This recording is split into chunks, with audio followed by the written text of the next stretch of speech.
गणपती बाप्पा मोरया, मंगलमूर्ती मोरया. बाप्पाच्या कृपेने तुमच्या सर्व इच्छा मनोकामना पूर्ण हो. आज मी तुम्हाला ज्येष्ठा गौरीची कथा सांगणार आहे, त्यामुळे व्हिडिओ स्किप न करता शेवटपर्यंत जरूर बघा. चॅनलवरती नवीन असाल तर चॅनल लाईक करा आणि सबस्क्राईब देखील करा. तसेच कमेंटमध्ये गणपती बाप्पा मोरया जरूर लिहा, जेणेकरून आपल्याला देखील भगवान श्री गणेशांचा आशीर्वाद हा प्राप्त होईल. खूप पुरातन काळातील एक कथा आहे. एका नगरामध्ये एक नरहरी नावाचा ब्राह्मण राहत होता. तो खूप गरीब ब्राह्मण होता. तो दारोदारी भिक्षा मागत असे. मिळणाऱ्या भिक्षेतूनच त्याचा उदरनिर्वाह चालत असे. तो देवाची मनोभावे पूजा करत असे. कष्ट करायला तर तो कधीही मागे पुढे पाहत नसे. कोणत्याही सणासुदीला देखील गोडधोड बनवण्यापुरतं देखील धान्य नसे. त्याच्या घरी 18 दारिद्र्य होतं. त्यामुळे तो खूप दुःखी होता. त्याच्या मनी नेहमी येत असे की आपल्याकडे देखील इतरांसारखे धनधान्याची समृद्धी असावी, आपली मुलं देखील लाडाकोडात वाढावी. पण असे काहीच होत नव्हतं. पावसाचे दिवस सुरू होते. भाद्रपद महिना आला. त्यांच्या गावात सगळीकडे आनंदाचं वातावरण होतं. घरोघरी गणपती आले होते. आता गौरी देखील येणार होत्या. रस्ते बायका दृष्टीस पडू लागल्या, घंटा वाजू लागल्या. हे त्या ब्राह्मणाच्या मुलांनी पाहिलं. मुलं घरी आली. आईला सांगितलं, आई आई आपल्या घरी गौर आण. आई म्हणाली, बाळानो गौर आणून काय करू? तिची पूजापत्री केली पाहिजे, गावन घातल्याचा नैवेद्य दाखवला पाहिजे आणि आपल्या घरात तर काही नाही. तुम्ही बापाजवळ जा, बाजारातलं सामान आणायला सांगा. सामान आणलं म्हणजे गौर आणीन. मुलं तिथून उठली, बाबाकडे आली. बाबा बाजारात जा, घावन घातल्याचं सामान आणा म्हणजे आई गौर आणीन. बापानं घरात चौकशी केली. मुलांचा नाद ऐकला. मनात फार दुःखी झाला. सोन्यासारखी मुलं आहेत, पण त्यांचा हट्ट पुरवता येत नाही. गरिबापुढं उपाय नाही. मागायला जावं तर मिळत नाही. त्यापेक्षा मरण बरं म्हणून उठला. देवाचा धावा केला. तळ्याच्या पाळी गेला. जीव द्यावा म्हणून निश्चय केला. अर्ध्या वाटेवर गेला. इतक्यात संध्याकाळ झाली. जवळच एक म्हातारी सवाशीण भेटली. तिनं त्याची चाहूल ऐकली. कोण म्हणून विचारलं. ब्राह्मणानं हकीकत सांगितली. म्हातारीनं त्याचं समाधान केलं. बोधाच्या 4 गोष्टी सांगितल्या. ब्राह्मणानं म्हातारीला घरी आणलं. बायकोनं दिवा लावला. चौकशी केली. पाहुण्याबाई कोण आणल्या म्हणून विचारलं. नवऱ्यानं आजी म्हणून सांगितलं. बायको घरात गेली आणि आंबेला करता कन्या पाहू लागली. तो मडकं आपल्या कन्यांनी भरलेलं दृष्टीस पडलं. तिला मोठं नवल वाटलं. ही गोष्ट तिनं आपल्या नवऱ्याला सांगितली. त्याला मोठा आनंद झाला. पुढं पुष्कळ पेच केली. सगळ्यांनी पोटभर खाल्ली. सगळीजण आनंदानं निजली. सकाळ झाली तशी म्हातारीनं ब्राह्मणाला हाक मारली.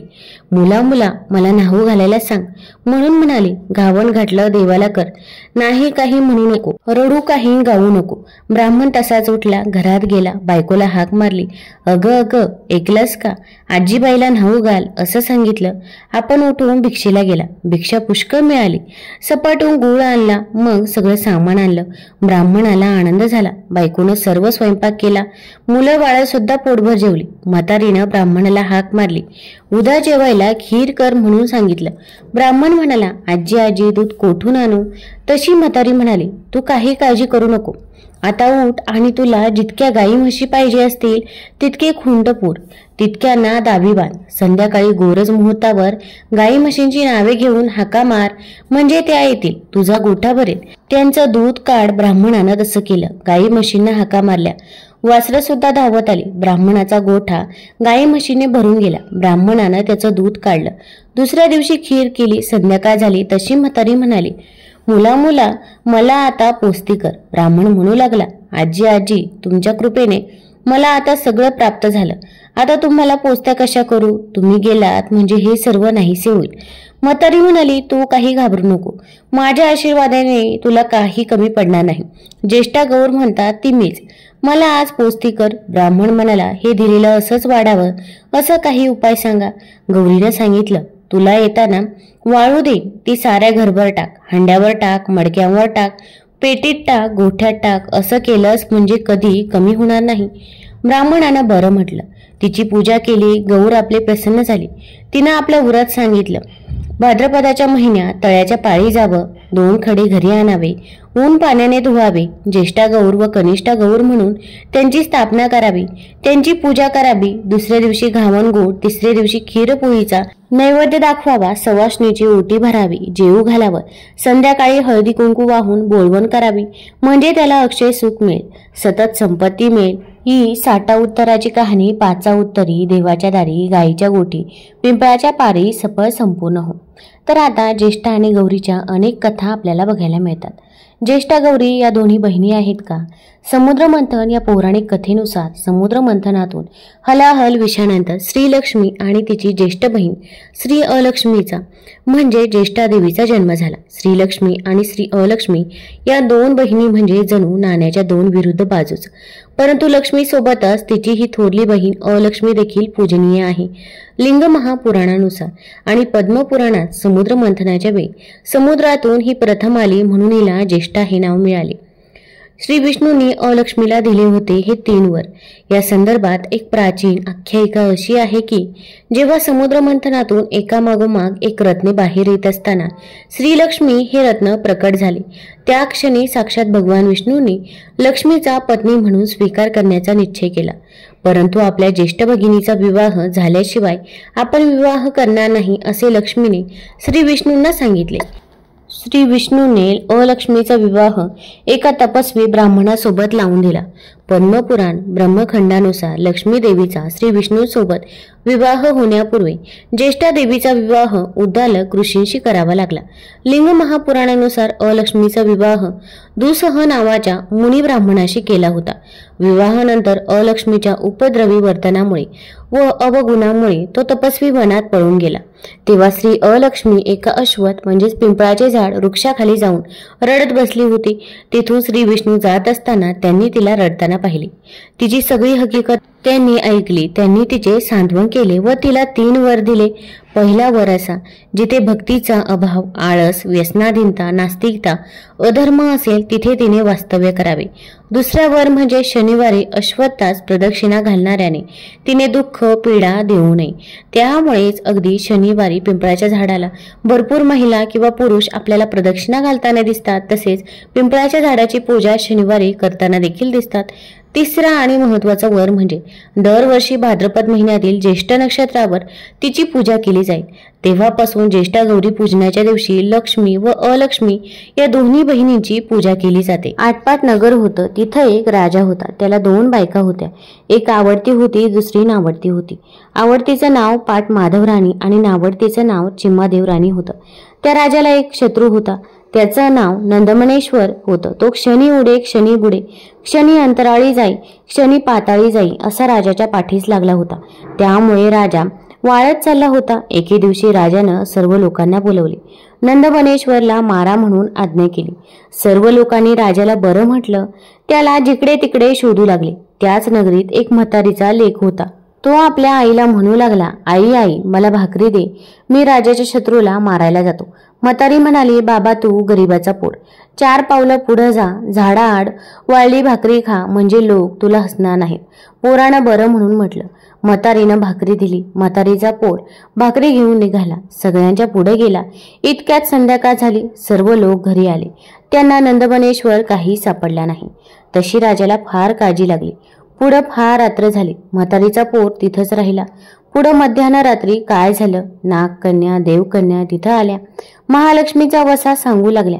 पोरानं विचारलं, बाई बाई यानं काय होतं? त्यांनी सांगितलं, पडलं झडलं सापडतं, मणी चिंतलं कार्य होतं. इतकं ऐकल्यावर तोही त्यांच्याबरोबर वसा वसू लागला. पूजा केली, घागरी फुंकल्या. पहाटेस महालक्ष्मी माय कोल्हापुरी जाती जागती झाली. तसा नागकन्या देवकन्यांनी आशीर्वाद मागितला. तसा यांनीही मागितला. तसा देवीनं दिला. राजाचा शत्रू मरेल, तुला अर्ध राज्य मिळेल, अर्ध भंडार मिळेल, माडीशी माडी बांधील, नवलवाट नाव ठेवील.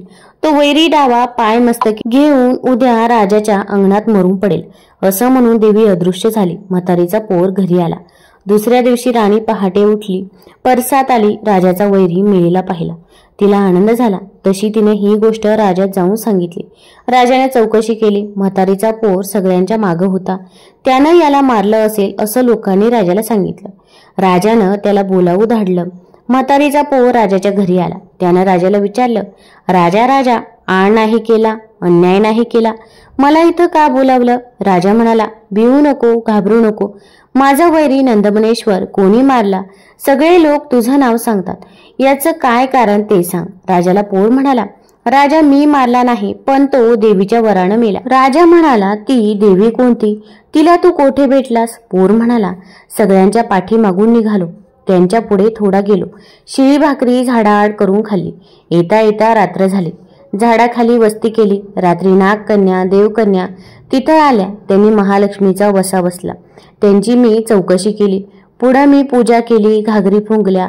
पहाटेस महालक्ष्मी माय कोल्हापुरा जाती जागती झाली. सर्वांना आशीर्वाद दिला, तसा मलाही दिला. तुला आशीर्वाद काय मिळाला? मला आशीर्वाद असा मिळाला की शत्रू मरेल, अर्ध राज्य मिळेल, अर्ध भंडार मिळेल, माडीशी माडी बांधील, नवलवाट नाव ठेवील, असं म्हणून देवी अदृश्य झाली. मग आम्ही उत्तर पूजा केली. तातू घेऊन घरी आलो. तो तुझं बोलवणं आलं. राजाने हकीकत ऐकली, आनंदी झाला. पोराला अर्ध राज्य दिलं, भंडार अर्ध दिलं, माडीशी माडी बांधून दिली, नवलवाट नाव ठेवील. पुढं म्हातारीचा पोर आनंदानं वागू लागला. ही बातमी राणीला समजली. राणीनं नवलवाटाला बोलवणं धाडलं. महालक्ष्मीचा वसा कसा म्हणून विचारलं. नवलवाटानं तातू दाखवला. तिला सांगितलं, आश्विन मास येईल, पहिली अष्टमी येईल, त्या दिवशी 16 सुतांचा तातू तेल हळद लावून करावा. 16 दुर्वा 16 तांदूळ घेऊन तुळशीची पंचामृती पूजा करावी. 16 अर्धे द्यावीत. मग धूप दीप दाखवावा. नैवेद्य दाखवून कहाणी करावी. ज्यास हा वसा घेणं असेल त्याने तातूची पूजा करावी. तातू हातात बांधावा. दुसरी कहाणी चतुर्थीला व तिसरी चतुर्दशीला करावी. याप्रमाणे दर आश्विन मासी करावं. स्वतः तिनं वसा समजून घेतला. ते व्रत पाळू लागली. पुढे एके दिवशी काय झालं? राजा राणीच्या महाली आला. सारी पाठ खेळू लागला. राजानं राणीचा तातू पाहिला. हे काय म्हणून विचारलं. राणीनं तातूची हकीकत सांगितली. राजा म्हणाला, माझे घरी हरे बहू, दोरे बहू, काकणे बहू, कळावे बहू, व्रताचं सूत तोडून टाक, मला याची गरज नाही. पुढं रात्र झाली. राजा राणी निजली. सकाळी दासी बटकी महाल झाडू लागल्या. केरात त्यांना तातू सापडला. दासीनी तो तातू नवलवाटाला दिला. त्याला राणीचा राग आला. इतक्यात काय चमत्कार झाला. त्याला नावडती राणी भेटली. तिनं तो तातू मागितला. हा म्हणाला, उतशील, मातशील, घेतला वसा टाकून देशील.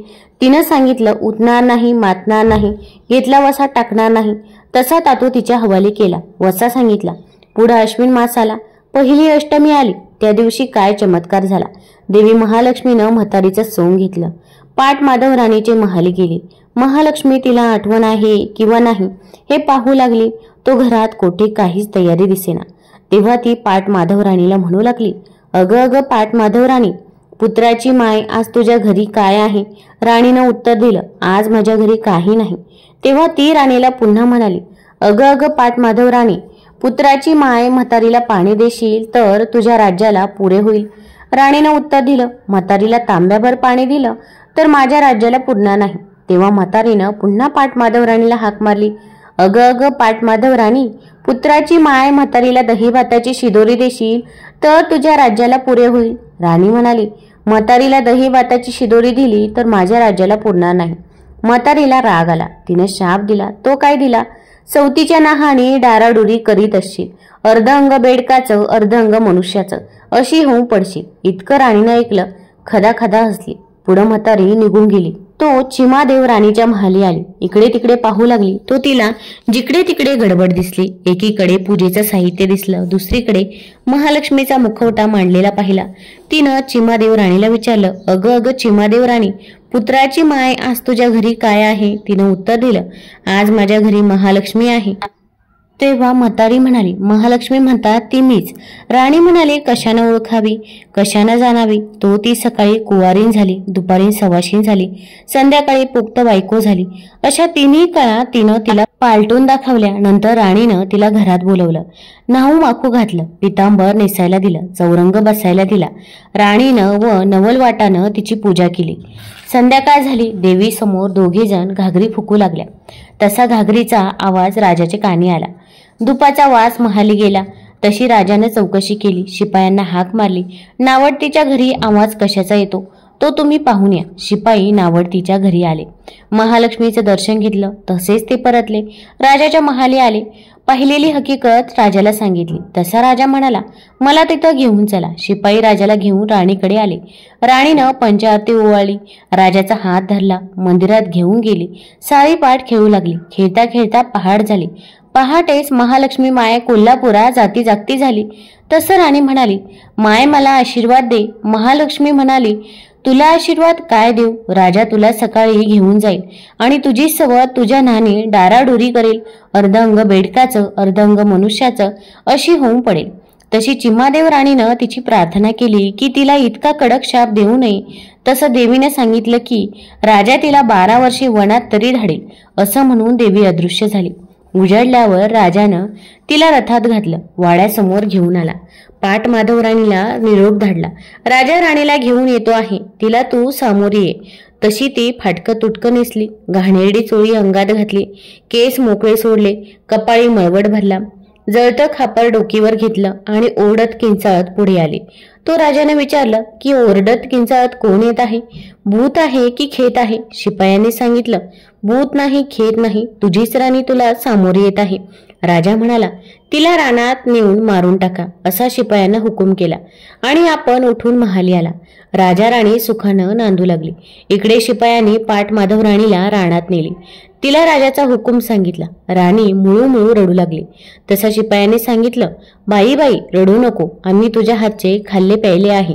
आमच्याच्याने काही तुला मारवत नाही, म्हणून आम्ही तुला सोडून देतो.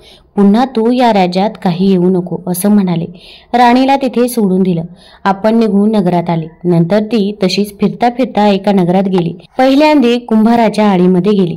तिथं नव्या राणीला नवा कळस घडवित होते, परंतु एकही कळस उतरेना. त्यांनी चौकशी केली, नव माणूस कोण आला आहे? तो ही सापडली. त्यांनी तिला हकलून पिटवून लावली. पुढे ती कासाराच्या आईत गेली. तो तिथं नव्या राणीला चुडा करत होते, पण एकही चुडा उतरेना. तेव्हा चौकशी केली, नव माणूस कोण आला आहे? तेव्हा ही सापडली. लोकांनी तिला हकलून लावली. त्यानंतर ती तिथून निघाली आणि सोनाराच्या आईत गेली. तिथं नव्या राणीला नवा दागिना घडवत होते, तो एकही दागिना उतरेना. तेव्हा त्यांनी चौकशी केली, नवा माणूस कोण आला आहे? तेव्हा ही सापडली. त्यांनी तिला हकलून पिटवून लावली. तिथून निघाली ती साड्यांच्या आळीमध्ये गेली. तिथे नव्या राणीला नवी साडी विणत होते, पण एकही साडी उतरेना. मग त्यांनी चौकशी केली, नवा माणूस कोण आला आहे? इकडे तिकडे पाहू लागली. तो ही सापडली. मग तिला तेथून हकलून पिटवून लावली. पुढे ती रानात निघून गेली. जाता जाता ऋषींची गुफा दृष्टीस पडली. तिथं गेली. तो ऋषी ध्यानस्थ बसले होते. ती तिथंच राहिली. ऋषी स्नानाला गेले म्हणजे ही आपली सारवासारव करी, पूजेचे भांडून ठेवी. तशी तिनं 12 वर्षे सेवा केली. ऋषी प्रसन्न झाले. ते म्हणाले, इथं झाड सारवण कोण करतं? त्यानं माझ्या समोर यावं. तशी ती ऋषींच्या पुढे आली. नमस्कार केला. ऋषींना झाड सारवण्याचं कारण विचारलं. ती म्हणाली, अभय असेल तर सांगते. ऋषींनी अभय दिलं. राणीनं पहिल्यापासून हकीकत सांगितली. ऋषींनी पोथ्या पुस्तकं वाचून पाहिली. तो तिच्यावर महालक्ष्मीचा कोप आहे असं समजलं. ऋषींनी तिच्याकडून महालक्ष्मीची पूजा करून घेतली. रात्री घागरी फुंकवल्या. पहाटे महालक्ष्मी माय कोल्हापुरी जाती जागती झाली. तसा राणीनं आशीर्वाद मागितला. देवी रागवली होती. ऋषींनी देवीजवळ क्षमा मागितली. तेव्हा देवीनं शाप दिला, या झाडाखाली सगळी तयारी कर. पाय धुवायला पाणी ठेव, चंदनाची उटी ठेव, फराळाची तयारी कर, कापुरी विडा ठेव, वाळ्याचा पंखा ठेव. त्याला सगळ्याला तुझ्या हाताचा वास येऊ लागेल. राजा इथं आज उद्या येईल. तहानलेला असेल, त्याचे शिपाई थंड पाण्याचा शोध करतील. तेही असली सगळी तयारी पाहतील. राजाला जाऊन सांगतील. नंतर राजा इथं येईल. त्याप्रमाणे दुसऱ्या दिवशी तिथं राजा आला. थंडगार छाया पाहिली. स्वस्थ बसून विश्रांती घेतली. नंतर पाय धुतले, पोटभर फराळ केलं, पाणी प्यायला, कापुरी विडा खाल्ला, आत्मा थंड केला. पुढे राजानं शिपायाला विचारलं, इथं मी पाणी प्यायलो, फराळ केला, विडा खाल्ला, याला सगळ्याला पाट माधव राणीच्या हाताचा वास कसा आला? शिपाई म्हणाले, अभय असेल तर सांगतो. राजानं अभय दिलं. तेव्हा शिपाई म्हणाले, आम्ही तिच्या हातचं खाल्लं प्यायलो. आमच्याच्याने काही तिला मारवलं नाही, म्हणून आम्ही तिला सोडून दिलं.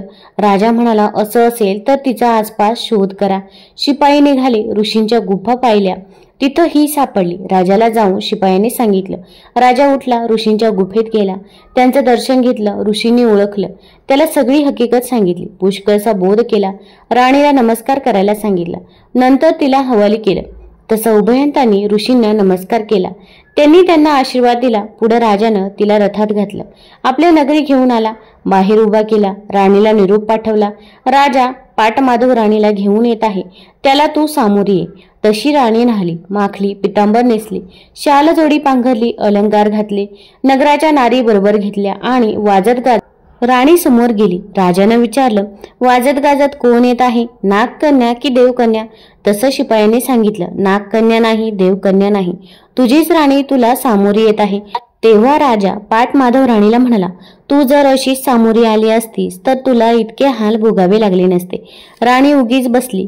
राजानं चिमादेव राणीला उचलून रथात घेतली आणि दोघींसह वाजत गाजत आला. भगवान शिवाचे पुत्र गणेशाचे लग्न प्रजापती विश्वकर्माच्या रिद्धी आणि सिद्धी नावाच्या 2 मुलींबरोबर झाले. असे सिद्धीपासून क्षेम आणि रिद्धीपासून लाभ नावाची मुले झाली. लोकपरंपरेमध्ये याला शुभ लाभ असे म्हणतात. गणेशाचे लग्न देखील अतिशय रोचक परिस्थितीमध्ये झाले. असे त्यांचे लग्न होत नव्हते. या लग्नाची देखील चर्चा सर्व पुराणांमध्ये मनोरंजक पद्धतीने आपल्याला बघायला मिळते. गणपतीच्या पूजेत कोणत्या वस्तू अर्पण केल्या पाहिजे आणि कोणत्या निषिद्ध मानल्या जातात हे आपल्या सर्वांना माहीत आहे. गणपतीच्या पूजेमध्ये तुळशीचा वापर करणे निषिद्ध मानले जाते. पण त्यामागील दंतकथेबद्दल तुम्हाला माहीत आहे का?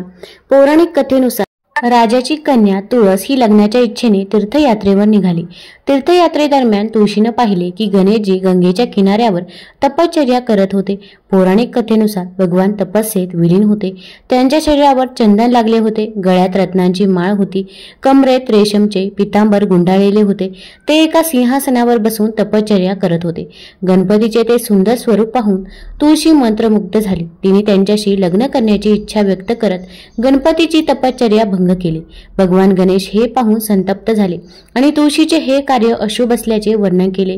तुळशीचा हेतू जाणून घेतल्यानंतर ते म्हणाले की मी ब्रह्मचर्य आहे आणि त्यांच्या लग्नाचा प्रस्ताव फेटाळून लावला. हे ऐकून तुळशी संतापली आणि तिने भगवान गणपतीला शाप दिला की तुझी 1 नाही 2 विवाह होतील. यावर भगवान गणेशानेही तिला शाप दिला की तुझे लग्न एका राक्षसासोबत होईल. हे ऐकून तुळशीने गणेशाची माफी मागितली. तेव्हा गणेशजी म्हणाले की तुझे लग्न शंखचूर्णा नावाच्या राक्षसाशी होईल, पण तू रूपाचे रूप धारण करशील. ते म्हणाले की कलियुगात तुळशी जीवन आणि मोक्ष देणारी असेल, पण तुझा वापर माझ्या पूजेत करणे निषिद्ध असेल. त्यामुळे गणपतीच्या पूजेत तुळशीचा वापर केला जात नाही. तुळस वनस्पती हिंदू धर्मात सर्वात पवित्र वनस्पती मानली जाते.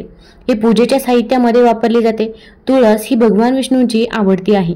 तुळशीशिवाय भगवान विष्णूंची पूजा ही पूर्ण मानली जात नाही. आणखी एका आख्यायिकेनुसार भगवान श्री गणेशांच्या शरीराच्या रचनेमुळे कोणीही त्यांच्याशी लग्न करू इच्छित नव्हते. त्यामुळे त्रासून त्यांनी ब्रह्मचर्य पाळण्यास सुरुवात केली.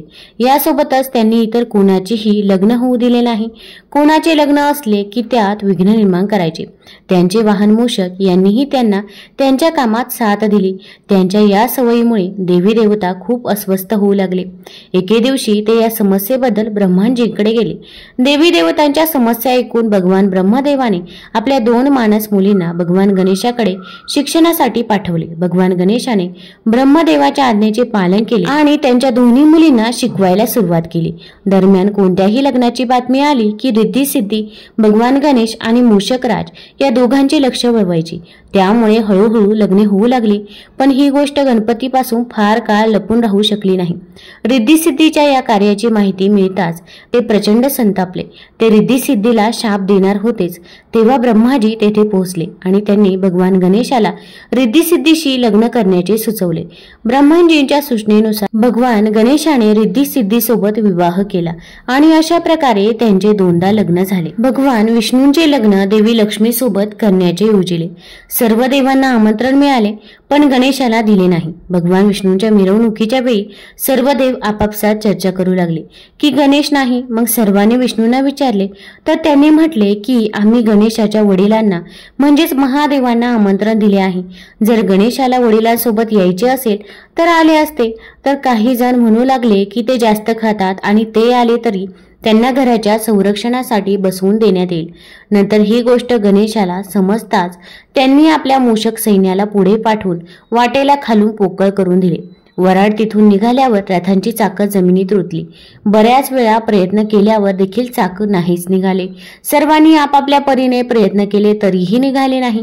बऱ्याच जागेतून तुटायला लागले. कुणालाही काही सुचत नव्हते की आता काय करावे. तेव्हा नारदजींनी सांगितले की आपण गणेशाचे अवमान करून चांगलं केलं नाही. जर आपण त्यांना मान देऊन आमंत्रित कराल तरच आपले कार्य सिद्ध होऊ शकेल आणि हे संकट देखील टळेल. मग शंकराने आपल्या सेवक नंदीला पाठवले आणि ते गणेशाला घेऊन आले. गणेशाची आदराने पूजा करतातच रथाची चाके निघाली. भगवान गणेश हे हिंदू धर्मातील प्रथम पूज्य देव मानले जातात। कोणतेही शुभ कार्य करण्यापूर्वी त्यांचे नाव घेतले जाते। त्यांचे नाव घेतल्याशिवाय कोणतेही कार्य सुरळीत पद्धतीने होऊ शकत नाही। म्हणूनच आपण पहिल्यांदा बाप्पाची पूजा करतो आणि त्यानंतरच कोणत्याही शुभ कार्याला सुरुवात करत असतो। देवी पार्वतीला सर्व देवांनी अमृतापासून तयार केलेले एक दिव्य मोदक दिले। मोदक बघून दोन्ही मुले कार्तिकेय आणि गणेश आईकडून मागू लागले। तेव्हा आई मोदकाच्या महत्त्वाचे वर्णन करून म्हणाली की आपल्या दोघांमधून धर्माच्या दृष्टीने श्रेष्ठ होऊन सर्व तीर्थक्षेत्रांना जो प्रथम भेट देईल त्यालाच हे मोदक मिळेल। आईची गोष्ट ऐकून कार्तिकेय तर आपल्या मोरावर बसून एक चांगले मुहूर्त बघून सर्व तीर्थक्षेत्रांना भेट देऊन आले। इथे गणेशाचं वाहन उंदीर असल्यामुळे ते असं करण्यास असमर्थ होते। तेव्हा गणेशाने अत्यंत आदराने आपल्या आई वडिलांच्या भोवती प्रदक्षिणा घालून त्यांच्या समोर जाऊन उभे राहिले। हे बघून आई पार्वती म्हणाल्या की सर्व तीर्थक्षेत्रात केलेले स्नान, सर्व देवांना केलेला नमस्कार, सर्व यज्ञाची फलप्राप्ती, सर्व प्रकारचे उपवास, मंत्र, योग आणि संयमाचे पालन हे सर्व आई वडिलांच्या पूजेच्या 16व्या भागाच्या बरोबर देखील असू शकत नाही। म्हणून हे गणेश शेकडो पुत्र आणि शेकडो गणांच्या पेक्षा वर आहे। म्हणून हे मोदक मी श्री गणेशाला देत आहे। आई वडिलांच्या भक्तीमुळे प्रत्येक यज्ञात सर्वात आधी गणेशाची पूजा होईल हे पद्मपुराणामध्ये देखील सांगितलं गेलं आहे। तुम्हाला जर या कथा आवडल्या असतील तर कमेंटमध्ये गणपती बाप्पा मोरया जरूर लिहा आणि चॅनलला लाईक करा, सबस्क्राईब करा आणि मित्रपरिवारासोबत जरूर शेअर करा। धन्यवाद।